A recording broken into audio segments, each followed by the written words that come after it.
Good day, students. For the first lesson in precalculus, we will be discussing first the introductions to conic sections. So basically, there are four conic sections, and we will discuss what are those four conic sections. At the same time, their common uh, properties, and also the real life examples of these conic sections. To start with, the planets, comets, and stars, it take path that corresponds to one of the conic sections. So which are the conic sections presented here: ellipse, parabola, hyperbola, and circle. So the question is, because it was stated here, there are four conic sections: ellipse, parabola, hyperbola, and circle. So what does its conic section look like? So mga mukha nito, no? Yung apat na conic section na to. So for the learning objectives for today's discussion, first, generate conic sections from the intersection of a plane and a cone. Identify the conic sections, parabola, ellipse, hyperbola, and also the degenerate cases. And again, last objective, locate the common parts of the conic section. So these are our learning objectives na ma-attain ninyo while learning this video lecture. To start with, let us define first what is conic sections. So, based on definition, conic sections are obtained from a plane, from the intersection rather, between a double nape cone and a plane. So, as you can see, sir, ano yung double nape or napped cone? Yung dalawang cone god na pinag-combine, yung point ng cone, okay, let me point out, ito. Itong point ng cone na ito, ang tawag natin dyan is apex. Itong color red na yan. So, yan, no? And it was formed, itong conic sections natin, it was formed between the intersection ng double nape cone at saka yung plane. Yung color yellow na yan, that is the plane being intersected to our cone. And the question is, if the plane was being intersected just like this, ano yung ma-form? If the plane was intersected like this, ano yung na-form? Ito, at saka ito. Try to observe also that based on these four figures here, isa lang po yung figure dito na pag i-intersect yung plane, dalawang cone ang masasagasaan, ang ma-intersect. Di ba? Yung first three, yung tatlo, yung first three. Ito, isa lang. Sa baba lang na cone. Ito, isa lang din. Sa baba na cone. Ito, sa baba lang din na cone. Isa lang. Pero itong sa last, dalawa yung cone, no? Yung pag-intersect niya. So, try to observe that one. Now, the first one, if ganyan yung plane, yung pag-intersect ng plane, ang mafo-form is parabola. The second one is circle. The third is ellipse and hyperbola. Try to observe the parabola. Yung plane niya is being intersected, no? Then, dumaan siya sa base ng cone. Di ba? Ito yung base ng cone. Ito yung base ng cone natin. Ito yung base ng cone. So, dumaan siya. Ang circle at saka ellipse, hindi siya dumaan, yung cone niya, hindi siya dumaan sa base ng cone. Sa ano lang, yung body parts niya lang. Then yung hyperbola, okay, dalawang cone ang kanyang na-intersect and then dumaan siya sa base ng cone. And take note also, try to observe that all of these conic sections, yung plane, never siya nag-intersect sa apex. Ano yung apex? Ito, ang kanang tumoy, yung pinakaano talaga niya, point ng cone, no? Try to observe, hindi siya, yung plane natin, hindi siya dumaan sa apex. Kasi, pag yung plane dumaan sa apex, hindi conic section ang mafo-form. Yan na yung mafo-form na degenerate cases or degenerate conic sections. Again, pag yung plane dadaan siya sa conic section, ang mafo-form is the degenerate conic sections will be discussed later. Now, kailan ba ma-form ang parabola? So, parabolas form when the plane is parallel to the generating line of one cone. Tingnan niyo yung graph natin dito. ito yung cone natin. Isang cone lang yung isang cone lang yung gi-intersect niya ha. And then yung plane is dumaan siya sa base ng cone and it is parallel to the generating line. Ito yung generating line natin. Yan. Yung generating line is the slant height of the cone. Again, the generating line is the slant height of the cone. So it's parallel and it forms a parabola. There are 4 graphs of parabola. Parabola that opens upward, parabola that opens downward, and parabola that opens to the left, no? Sorry, upward, downward, to the left, at saka to the right. 4 lang. Again, so parabola that opens upward, downward, to the left, and to the right. So soon, tuturuan ko kayo paano ma-identify ang isang parabola by looking at the equation. Now, let's proceed. Ellipses are formed when the plane intersects the one cone. Take note ha, it was being mentioned at one cone only. Isa lang cone. Intersects at one cone at an angle other than 90. Ano ibig sabihin ng other than 90? The way the plane is being intersected to the cone, hindi siya perfect 90 degrees. It's either less than 90 or greater than 90. And take note also, based on this graph, hindi siya dumaan yung plane sa base ng cone. Unlike kanina, parabola, dumaan siya sa base ng cone. Itong ellipse, hindi siya dumaan sa base ng cone natin. So again, the plane was being intersected to only one cone. Isa lang. At an angle other than 90. It's either less than or greater than. Sir, yung tanong ko, sir, what if exact 90 mag-intersect siya? Again, pag exact 90 siya mag-intersect, hindi siya ellipse. It's a circle. Again, pag exact 90 yung ma-form, circle po yung ma-form natin. Hindi siya ellipse. Kaya nga, it was mentioned, it's angle other than 90, it's less than 90, or greater than 90. At again, isang cone lang yung i-intersect niya and hindi siya dumaan sa base ang plane pag-intersect. There are 2 graphs of ellipse. Vertical at saka horizontal. Ito, it's horizontal. Ito horizontal din. Yung vertical kasi is parang ganito. Yan. Yan yung vertical. For the hyperbola, hyperbolas are formed when the plane is parallel to the axis of revolution. Axis of revolution or the phi axis. Yan. And sa hyperbola, di ba dalawa yung cone, no? Parang kung back to back siya, yung connect yung dalawang apex ng cone. Dalawang cone po ang ang ma-intersect ng cone pag hyperbola. Again, dalawang cone ang madadaanan o ma-intersect no ng plane when creating a hyperbola. We have hyperbola. This one is a vertical hyperbola and this one is a horizontal. No, same lang sila sa ellipse. Dalawang graph lang po, vertical at saka horizontal. And take note ha, dalawa. And then yung plane was the plane is being intersected, no? Dumaan siya sa base ng cone. Pero, ito yung apex. Yung ating plane, hindi siya dumaan sa apex, no? Again, ano gani pag magdaan yung plane sa apex, ang ma-form is degenerate conic sections. The fourth one is circles. Circles are formed when the intersection of the plane is perpendicular to the axis of revolution. Ano ganing ibig sabihin ng axis of revolution? It is the y-axis. Yung ating axis of revolution is y-axis. Ito rin yung sinabi ko kanina that if the plane was being intersected at an angle exact 90 degrees at only one cone, the answer is circle. Yung ellipse kasi kanina, it was mentioned, it's another angle other than 90, no? Any angle other than 90 degrees. But the circle, it must to be exact 90 degrees in order to form a perfect circle. Again, isang cone lang po ang i-intersect dito. Isa lang. What are the real-life applications, no, of these conic sections? Circle, Ferris wheel, bicycle wheels.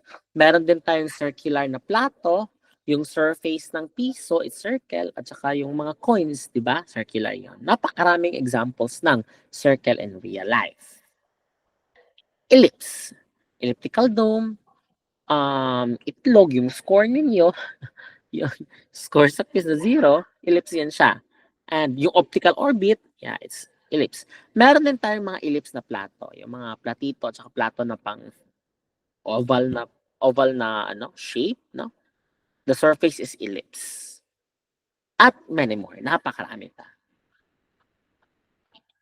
Parabola. Parabola also is may mga real life application, no? Pero solar reflectors, a concrete arc bridge, Golden Gate Bridge in San Francisco, no? The suspension cable is parabola. Parabola is very important in the in creating bridges, no? Especially for its structure. Kaya nga majority of the mga bridges, ma-observe talaga ninyo na may mga parabolic form talaga. Kahit yung connector na kaniyang bakal, no? Naka-arc form yan, and there are reason for that, especially in engineering. Bakit kaya? Bakit kaya nga may parabola dyan? Smile natin, parabola. Now ito, ang rainbow class is, in scientific way, rainbow is circle. Circle talaga yung rainbow. But based on our sense of sight, based sa paningin natin, ang rainbow is parabola. Hindi circle ang parabola kung titingnan natin siya. No? If ever ngayon, makakita ako ng rainbow sa labas, example. So, based sa ating sense of sight ko lang, parabolic yung form ng rainbow. Pero in reality talaga, in scientific basis, rainbow is circle.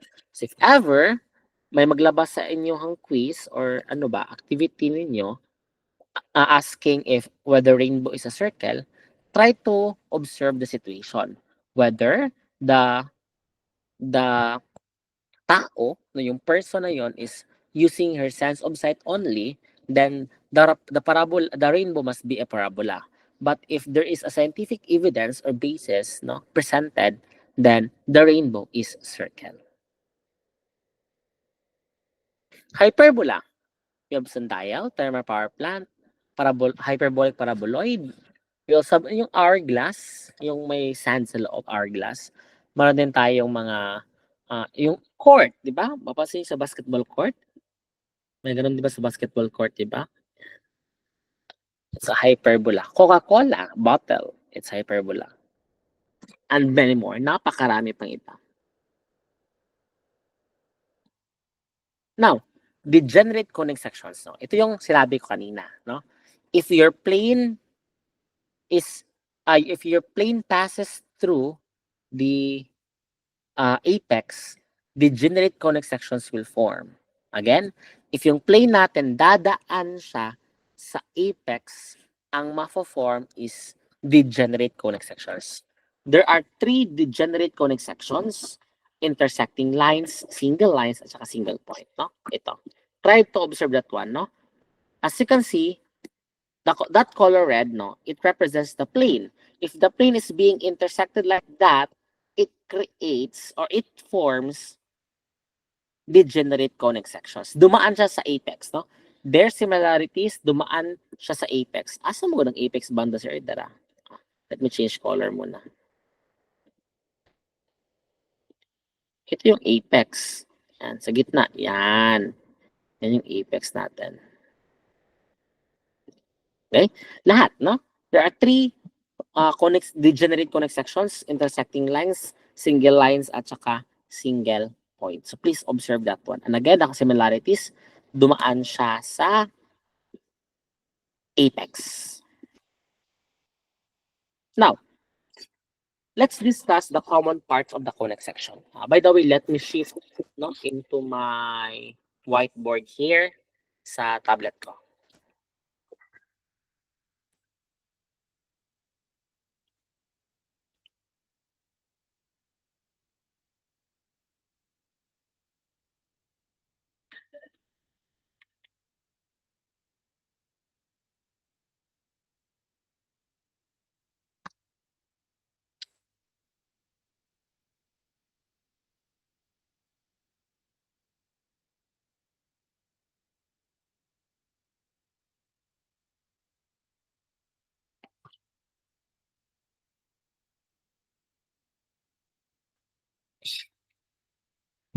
Okay. Now,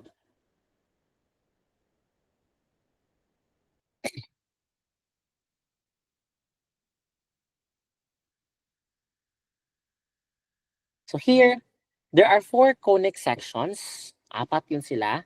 We have the circle.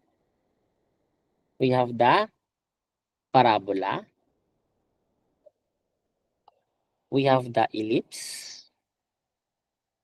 And we have the hyperbola. Yan. So, circle, parabola. We have ellipse and hyperbola. Now, what are the common parts? So, let's discuss the common parts. So, here, by the way, isa lang po yung graph ng circle, no? Isa lang ang graph ng ating circle. Isa lang jud, wala na ilain.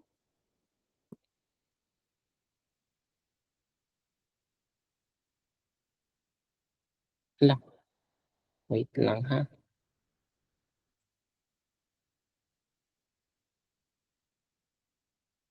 Yan.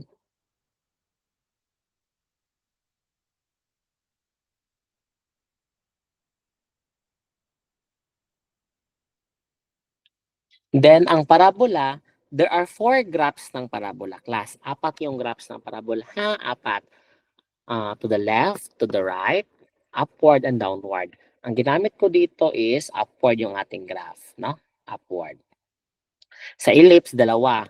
Vertical and horizontal. Ito yung vertical. Ito yung horizontal. Ito yung vertical. Same with hyperbola, horizontal. Ito yung vertical. Yan. Now,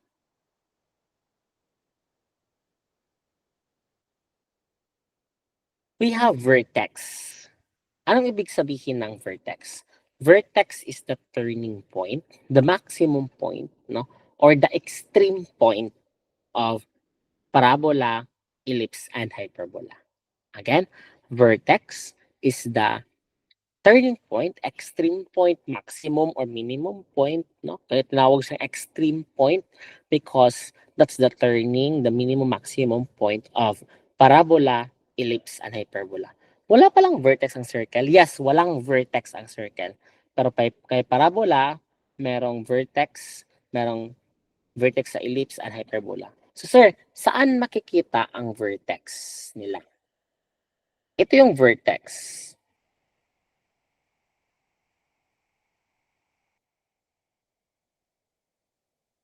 Yan. Let's have V as vertex. Ang vertex is andito for horizontal. For ellipse, andito. For hyperbola is andito.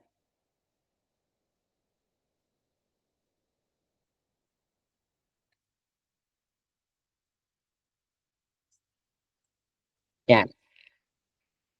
Pag plural, vertices. Pag isa lang, vertex. So yan yung location ng vertex. Ha? Walang vertex ang circle. Then after that one, another common parts is the focus. Pag plural, foci. So F yung symbol natin sa focus. Pag plural, foci. Si parabola, isa lang ka vertex. Isa lang pud ka focus. Si ellipse o hyperbola, si ellipse, dalawang vertex o vertices. Dalawang focus, so foci. So sir, saan makikita ang focus or foci? In parabola, always jud siya nasa loob ng curve.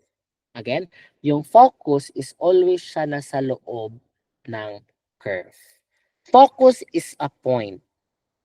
So when we say it's a point, that means ordered pair ang mafo-form. Again, focus or foci is a point, so ordered pair na siya. So sa ordered pair, kanang XY, XY, 1, 2, ordered pair ba na parenthesis, no? Coordinates, ganon.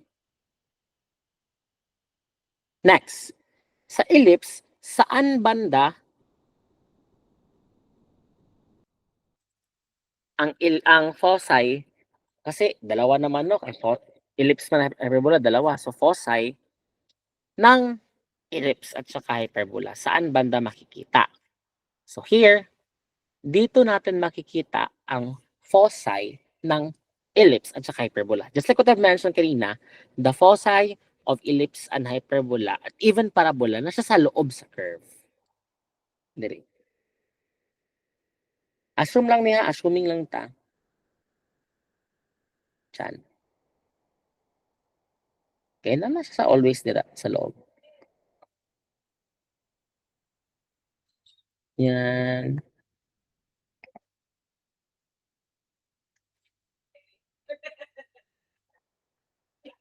Yan na, yan focus. The other one naman is directrix. Directrix is a line. Again, directrix is a line. Linya. Kung si focus is a point, directrix is a line. Ang directrix is always na siya the opposite of the focus. Kabaliktaran. Kumbaga pa, based on their definition, no? Kung titingnan natin yung definition ng focus at saka directrix. Focus and directrix, these are point for focus and line for directrix. They are used to define and construct the curve respectively. Sila yung dahilan kung bakit tayo makaka-create ng perfect curve talaga. Kasi sila yung basis. Focus point, directrix is a line. So that means naadiri ang directrix. Yan. Na color green, no? Lagay natin, directrix, no? Pag plural, directrices. So, mo yung directrix na to. Sa, sir, kung duha ang focus or foci, duha po directrix, that's correct. Nadiri ang directrix, nadiri ang directrix sa ellipse. Nadiri sa pikas ang directrix, napo diri ang directrix, no? Pag horizontal, patindog ang directrix. Pag vertical, ang directrix kay pa-horizontal. Again, pag horizontal ang graph ninyo, ang directrix opposite, pa-vertical. Pag pa-vertical ang graph ninyo, the directrix is pa-horizontal. For hyperbola, naadiri ang directrix. Yan.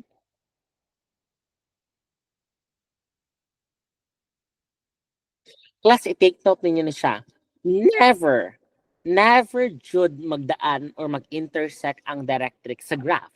Again, never jud na siya mo intersect ang directrix sa graph. Dili jud na siya. Kaya imposible na siya. Pag mahitabo na sa inyo ang graphing, that means you are wrong. Mali mo. Okay?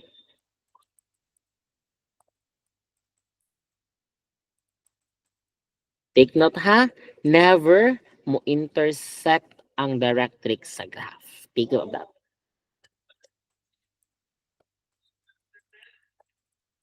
Now, take note also class that the distance between your vertex of focus is the same lang po sa distance ng vertex to directrix. Again, the distance between vertex to focus is the same lang po sa vertex to directrix. Parehas lang yan sila.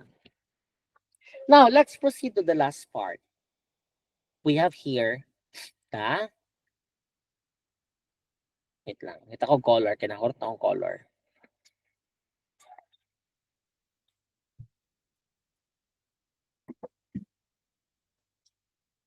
We have here the center.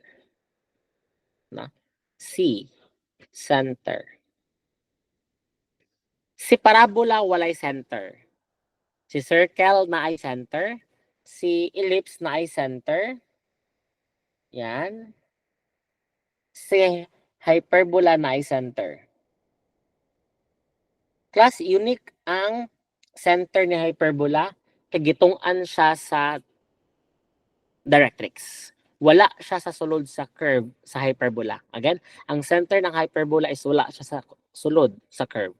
Nasa sa gitna ng directrix. Sa ellipse, no, yung center sa ellipse andun talaga sa gitna. Yan. Walang center ang parabola. Again, walang center ang parabola. Si circle meron. Si circle, di ba?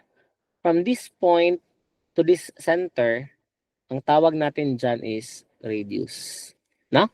From this point to this point, ang tawag natin dyan is radius. Now, please take note that these are just a common parts. Again, common parts lang po ito. Na meron pa mga other parts just like the endpoints of the latus rectum, the major at saka the minor axis for ellipse, no? The conjugate at saka the transverse axis for hyperbola. So na meron pa other parts talaga. Axis of symmetry, no? For the parabola. So please take note of that. Na these are just only common parts of each conic section. So please take a picture of this graph. Yan. And save it because lalabas ito sa ating long quiz.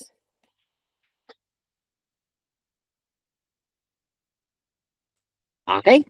Now at this moment, let's continue our discussion.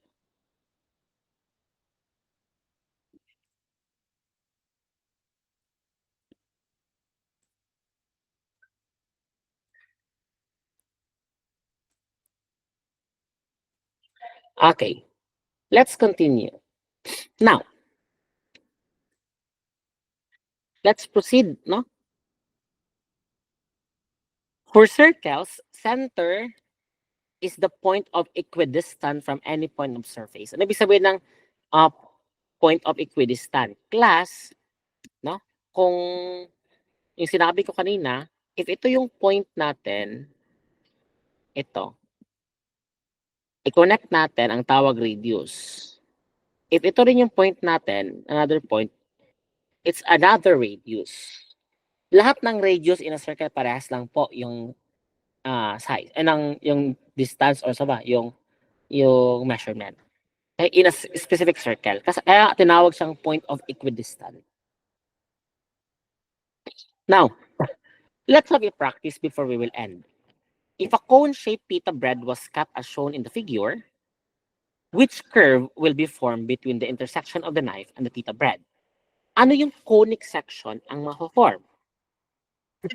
If we will follow this slice, no? Yung broken line na yan.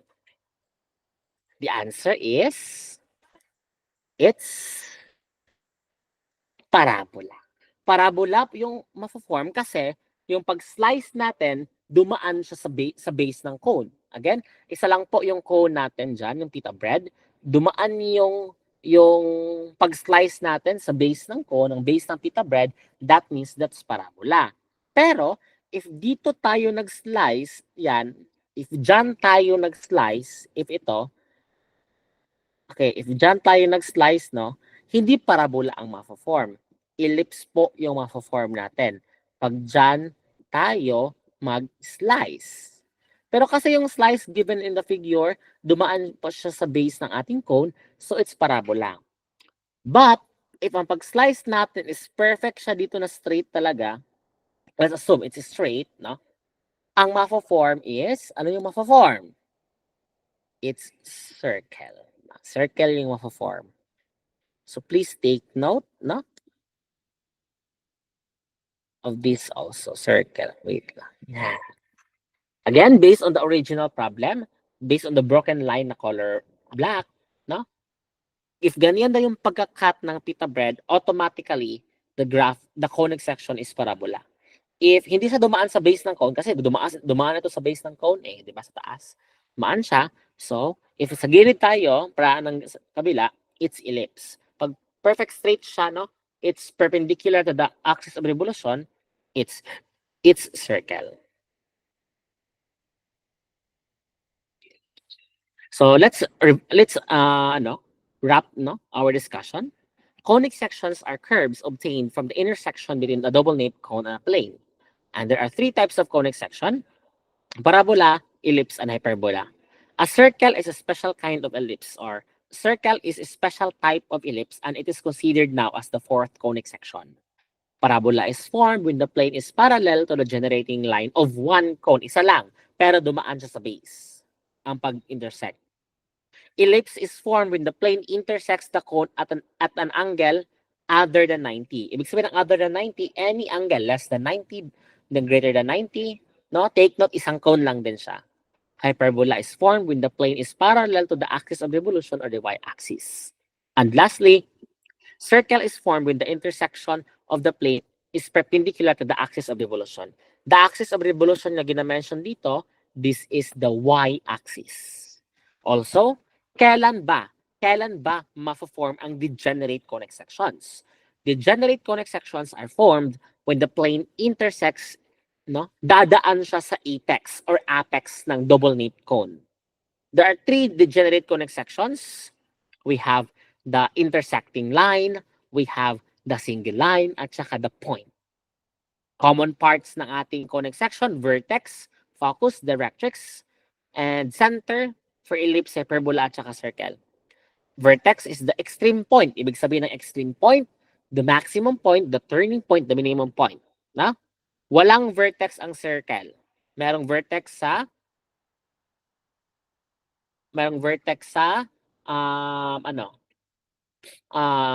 parabola, ellipse, and hyperbola.